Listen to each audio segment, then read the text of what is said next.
Assalamu alaikum. Welcome back to Season 7 of the Islamic History Podcast. I'm your host, Mutaki Ismail.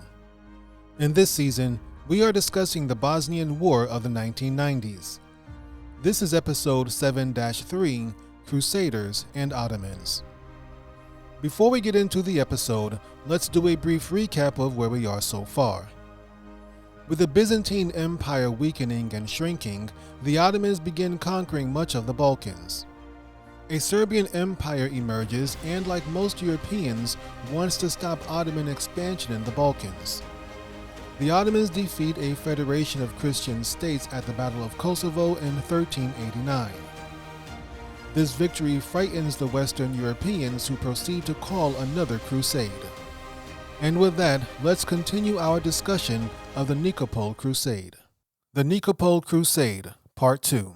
In the late 1300s, Western and Eastern Europe united to launch a crusade against the Ottomans. The crusade had initially been called by King Sigismund of Hungary. He was joined by the Byzantines, which led Ottoman Sultan Bayezid I to put Constantinople under siege. Most of the Western Crusaders came from France and Burgundy, but the Venetians, the English, and the Germans also joined in. In the east, Wallachians and Bulgarians joined the crusade along with the Hungarians and Byzantines. Some of the religious military orders also joined, such as the Teutonic Knights and the Knights Hospitallers. All the Ottomans had were themselves and their Serbian vassal, Prince Stefan Lazarevic. Furthermore, the Crusader navy blockaded the Dardanelles Strait between Europe and Anatolia. This meant Bayezid could not bring additional troops from Anatolia. Fortunately for the Ottomans, one of their most accomplished generals, Gazi Evrenos Bey, made it across before the blockade. The Crusaders began arriving in Ottoman Bulgaria in the spring and summer of 1396 and made quick work of the first two Ottoman towns, Vidin and Oryahovo. By September 1396, the entire Crusader army, along with much of their fleet, had arrived at Nicopolis, an Ottoman town in northern Bulgaria. They expected Nicopolis to fall as easily as the first two towns, but the Ottoman garrison held strong. The Crusaders then decided to put the city under siege, hoping to starve them out. Having mustered all the troops he could in the Balkans, Sultan Bayezid's forces lifted the siege on Constantinople and headed towards Nicopolis to face the Crusaders. September 24th, 1396. When the Crusaders received reports that Sultan Bayezid and an army of thousands were just a few miles south of camp, the French and the Burgundians were skeptical. The Ottoman forces they faced so far had not impressed them, and they were convinced Sultan Bayezid was a coward. They did not believe he was brave enough to show up, and even if he did, they were certain they could beat him. The Hungarians had fought the Ottomans before and knew otherwise. They knew Bayezid was no coward and that the Ottomans were excellent fighters. If anything, the Hungarians were surprised by how quickly the Ottomans mobilized. They were also concerned about the location of the Ottoman camp. According to their scouts, the Ottomans had camped at the top of a hill in a very defensible position. The Hungarians shared these reports with the other Crusaders, but the French and Burgundians scoffed at them. Perhaps the Hungarians were afraid of the Ottomans, but the Western Europeans were not. There was one problem the Crusaders had to resolve quickly. When they did go forth to face the Ottomans, all those prisoners they'd taken from Oryahovo would be left behind, unguarded. The Crusaders could not spare any men to watch over the prisoners, and they certainly could not just let them go. So they killed them. The Crusaders killed hundreds of unarmed civilian prisoners because they did not know what else to do with them. And since the Crusaders were too busy preparing for battle, they did not even bother to bury the dead prisoners. This lack of foresight would come back to haunt them. September 25th. While the Crusaders were slaughtering their civilian prisoners, Sultan Bayezid sent a message to Dogon Bey, the commander of the Nicopol garrison. The Sultan's message encouraged the commander to hold on a little longer as help was on the way. That night and the next morning, Bayezid prepared his forces for battle. He began by positioning his troops near the top of the hill. He organized his troops into the standard formation common for the time, following Turkish military traditions. The archers were in the first ranks. Lightly armored, their job was to launch volleys into the oncoming enemy, wearing them down as they trudged uphill. Behind the archers were the Sepahi, the Ottoman heavy cavalry. Heavily armed and armored, the Sepahi were the most important element of the Ottoman army. A Sepahi rode into battle covered in mail and armor while carrying a sword, bow and arrows, axe, and a warhammer.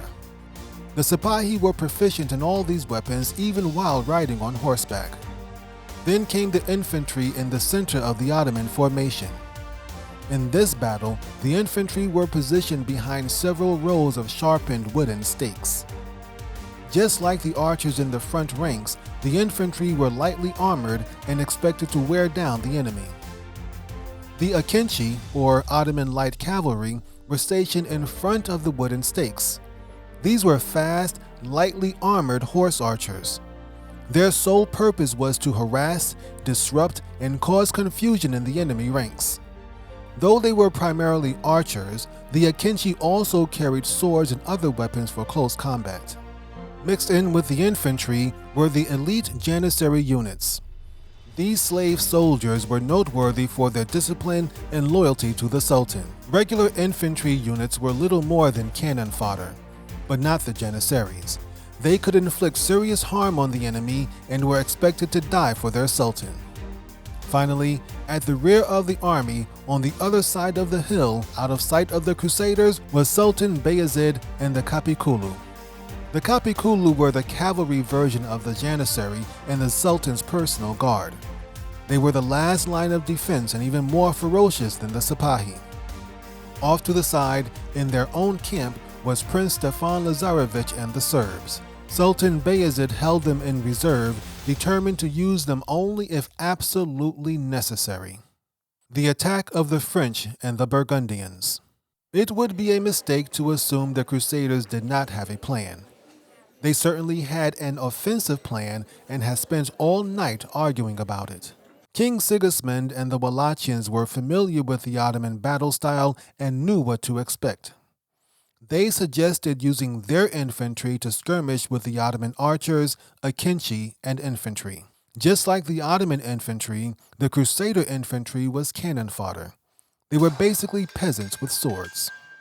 The Hungarians proposed using their infantry to absorb the brunt of the initial Ottoman attacks. This would weaken the Ottoman front ranks, making them easy targets for the Crusader heavy cavalry.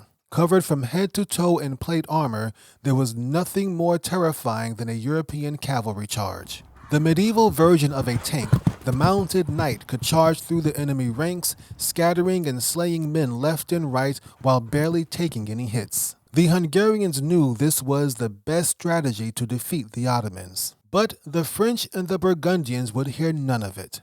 Once again, they scoffed at the Hungarians, whom they considered a lower class of people. The idea of riding into battle behind Hungarian and Wallachian peasants was ludicrous. Besides, the Western Europeans did not believe these Ottomans were as tough as the Hungarians made them out to be, nor did they believe the troop numbers their scouts had reported. They suspected King Sigismund proposed this plan so he could score an easy victory and grab all the glory. The Franco-Burgundians insisted on leading the initial charge and would not accept anything else. Despite his better judgment, King Sigismund relented and let them have their way. With that settled, the Crusaders formed up and began marching towards the Ottoman camp. The terrain was hilly and wooded, and it was slow going for most of the Crusaders. But not for the Franco-Burgundians. They were on horseback and moved faster than the other Crusaders, who were mostly on foot. The Hungarians also had cavalry, but King Sigismund preferred to keep them with his infantry. The quicker pace of the Franco-Burgundians divided the Crusader army into two segments, so they were the first ones to confront the Ottoman Akinci. Thinking the entire Ottoman force was made up of this light cavalry, the Franco-Burgundians charged forward, eager to get the fight started. But the Akinci were not there to fight. They shot a few arrows at the Crusaders, then scampered away into the woods. The Franco-Burgundians raced after them, eventually exiting the woods onto an open field at the bottom of the hill. Before them stood thousands upon thousands of Ottoman troops. As soon as they emerged from the woods, Ottoman archers began raining arrows down on them. But most of the arrows bounced off the Crusaders' heavy armor and padding. Their horses were not so lucky. Realizing they could not pierce the Crusader army, the Ottoman archers targeted the horses instead. This slowed the Franco-Burgundians down and took some of the wind out of their sails. But it did not stop them. They pushed up the hill towards the archers, who eventually scattered before them. The Franco-Burgundians finally reached the wooden stakes which stood between them and the Ottoman infantry. The Crusaders who were still on horseback dismounted and joined their comrades on foot. Together, they plowed through the sharpened stakes, some of them hacking away with their swords while others wrenched them out of the ground with their bare hands.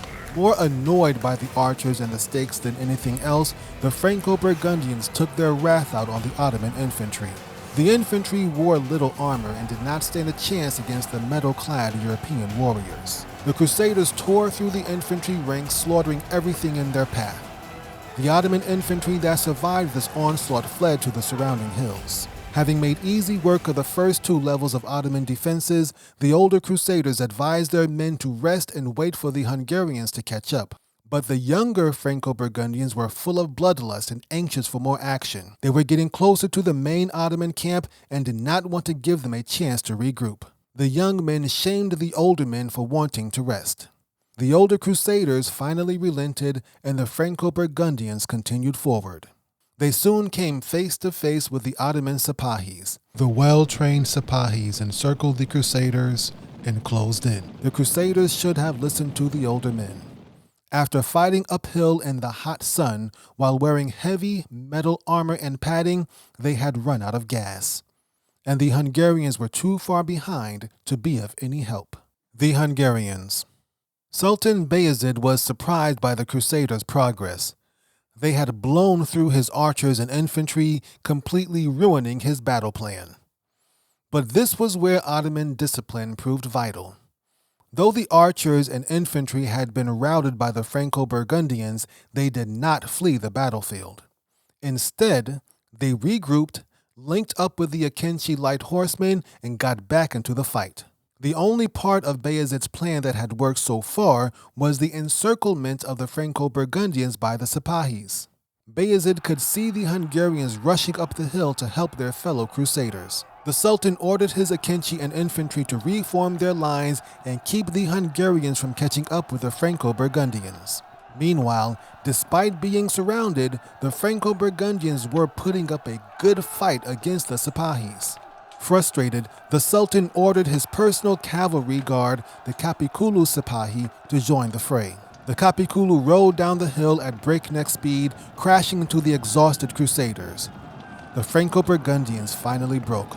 Overmatched, overextended, and overwhelmed, the Crusader arrogance did them in. Some of them broke rank and fled into the woods. However, most of the Crusaders stood firm and fought to the death. Within minutes, it was all over, and the surviving Crusaders dropped their weapons and surrendered. Further down the hill, the Hungarian, Wallachian, Transylvanian, and German Crusaders ran into the reformed Ottoman lines of infantry and Akinci. The Wallachians and Transylvanians decided to call it quits. Perhaps they'd heard of the devastation taking place uphill. Perhaps they realized this was a lost cause. Perhaps they were afraid the Ottomans would seek retribution later. Whatever the reason, the Wallachians and the Transylvanians, who did not have a large military, could not risk losing troops in a meaningless battle. Sultan Bayezid observed the small Wallachian and Transylvanian army disengage and head for their ships on the river. But the Hungarians and the Germans pressed forward. The reformed Ottoman infantry and Akinci lines did their best to hold them back, but they were battered and bruised from their previous encounter with the Franco-Burgundians. Sultan Bayezid looked on in concern as the Hungarian Crusaders pushed his troops to the breaking point. He ordered some of the Sepahi to assist them, but it was still not enough. Almost all of the Sultan's available troops had been used. Almost. He ordered the Serbs to join the fight. His Serbian vassal, Stefan Lazarevic, led his troops down the hill to attack the Hungarian right flank. This proved to be too much for the Hungarians. They could not fight the Ottomans in front of them and the Serbs to their right at the same time. Their lines crumbled and fell apart. King Sigismund and most of the high-ranking Hungarian nobles fled the battlefield. They rushed back to their boats on the Danube River and set sail for home. But the vast majority of the remaining Hungarian and German troops were not so lucky. Thousands were slaughtered on the battlefield, and thousands more were taken prisoner. With the battle over, Sultan Bayezid made his way down the hill to inspect the Crusader camp at Nikopol. He was shocked by what he found. First, he could not believe how luxurious the Crusaders had been living while on campaign. Gold and silver utensils, beautiful carpets and tapestries, prostitutes and harlots. Certainly, the Sultan's battlefield accommodations would have been better than the typical Ottoman soldier, but he still lived in a simple, animal skin tent with only the basic necessities. The second thing that shocked Bayezid was the remains of the slaughtered prisoners. Such cruelty was shocking to the Ottomans. It just did not make any sense. Why kill hundreds of defenseless hostages who were not soldiers and posed no threat? The Sultan boiled over with rage. He ordered all of the Crusader prisoners executed.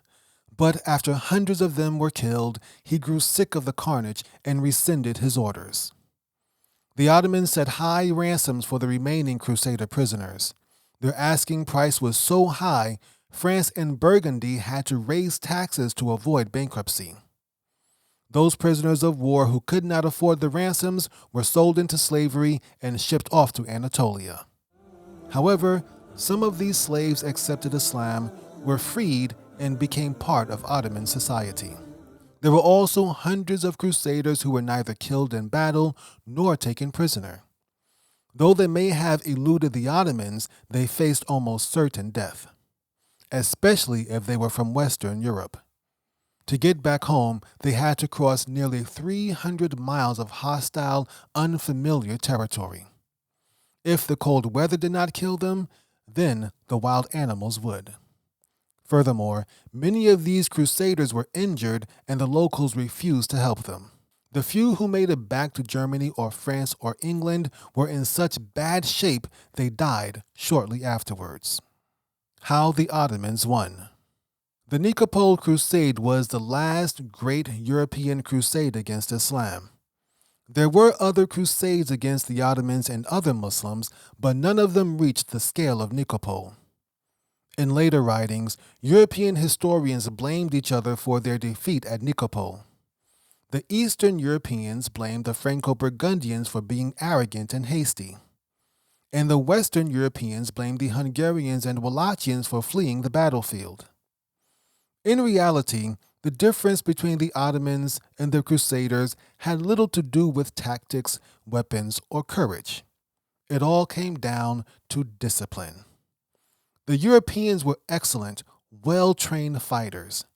Individually, they could be a formidable foe, but they were from several different nations and had never trained to fight as a cohesive unit. The Crusaders had not even planned on how to fall back, retreat, or regroup.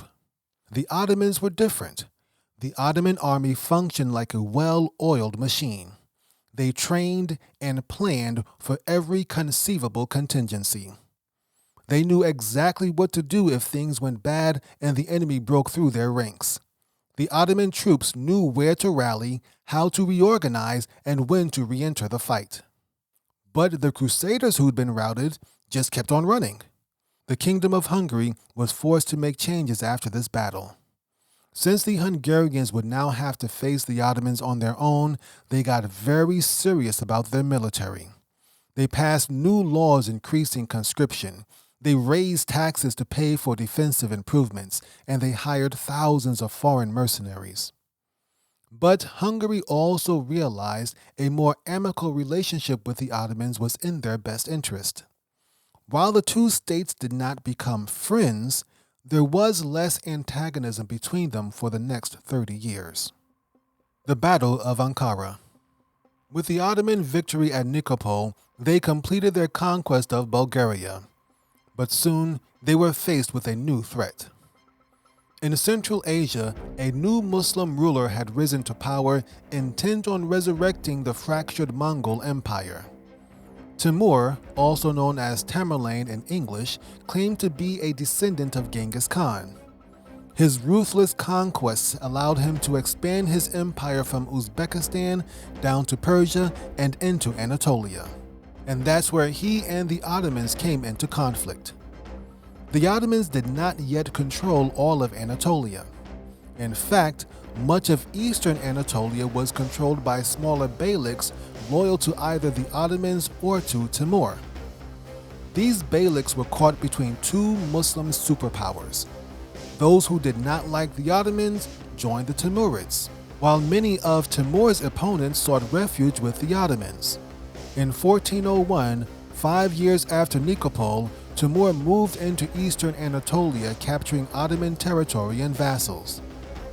After Nikopol, Bayezid had put Constantinople under siege again, but now he had no choice but to lift the siege and head east into Anatolia. The two forces clashed at Ankara in central Anatolia in 1402. The two armies were equal in numbers, but the Ottomans were at a disadvantage. First, they were reeling from two brutal conflicts, the Battle of Kosovo in 1389 and the Nikopol Crusade in 1396. Second, Bayezid had pushed his troops to the limit trying to catch up with Timur in Anatolia. Finally, Ottoman territory was much smaller than Timur's.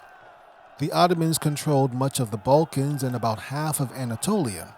Timur controlled Uzbekistan, Turkmenistan, Persia, parts of Iraq, Syria, the Caucasus, and roughly a quarter of Anatolia. Timur also had war elephants. Bayezid was supported by his Serbian vassal Stefan Lazarevic and his son Sulejman Čelebi. Unfortunately for Bayezid, he also depended on thousands of Tartar mercenaries. During the heat of battle, these mercenaries turned against the Ottomans and switched sides to join Timur. Stefan Lazarevic and Sulejman Čelebi managed to escape with their lives, but Sultan Bayezid was captured. Bayezid died in captivity a few months later. With Bayezid's death, the Ottomans plunged into civil war as his sons fought each other for the throne. Stefan Lazarevic. On his way back to Serbia, Stefan Lazarevic stopped at Constantinople. The Byzantine emperor gave him the title Despot of Serbia, which shielded him from European intervention. And now that the Ottomans were fighting each other, Stefan Lazarevic declared independence and ruled Serbia on his own. Stefan Lazarevic used this chaotic period to consolidate his power in the Balkans, bringing several warlords under his authority. He also supported economic and artistic development in Serbia, leading to a minor renaissance in Serbian culture. But soon, Stefan was drawn back into the Ottoman drama. He joined sides with Sulejman Čelebi, his ally at the Battle of Ankara. However, Sulejman was defeated by Mehmed Čelebi, the eventual winner of the Ottoman Civil War. Stefan wisely reconciled with the new Ottoman Sultan, Mehmed I, and continued to rule Serbia as a vassal. With the civil war finally over, the Ottomans focused on rebuilding. During this period, they did very little military expansion for several years. This allowed Stefan Lazarevic to rule Serbia in peace until his death in 1427. But this led to a power vacuum in the Balkans. The Ottomans were still picking up the pieces and the Byzantines were still in terminal decline. During this period of chaos and anarchy, the Balkans fractured into more than 20 different states. The Ottoman Rebound. Sultan Mehmed I died in 1421. He was succeeded by Murad II, who had to deal with chaos at every turn. First, he put Constantinople under siege for supporting his brother Mustafa against him. Then he had to lift the siege when a rebellion sprung up in Anatolia. And then he had to fight a re-energized kingdom of Hungary as it tried to take Serbia after Stefan Lazarevic's death. It took nearly 2 decades for things to finally settle down in the Balkans. Sultan Murad II fended off the Hungarians, and Serbia remained a buffer between the two states. That is, until the Ottomans completely annexed Serbia in 1439. This annexation included parts of modern-day Bosnia. By the mid-1400s, the Ottoman government and military had been completely rebuilt. Some might even say they were stronger than ever before. The Ottomans borrowed a lot of their government and military traditions from the Mamluks of Syria and Egypt. The Mamluks, in turn, had borrowed much of their knowledge from the Ayyubids, which began with the great Muslim leader Salahuddin al-Ayyubi. And Salahuddin had learned about governance, diplomacy, and warfare from the Fatimids and the Seljuks. This is all to say, the revitalized Ottoman Empire was built on a long tradition of successful and powerful Muslim regimes, and they would need every bit of it as they turned their sights towards that perpetual thorn in their side, Constantinople. In the next episode, we will discuss the Ottoman conquest of Constantinople.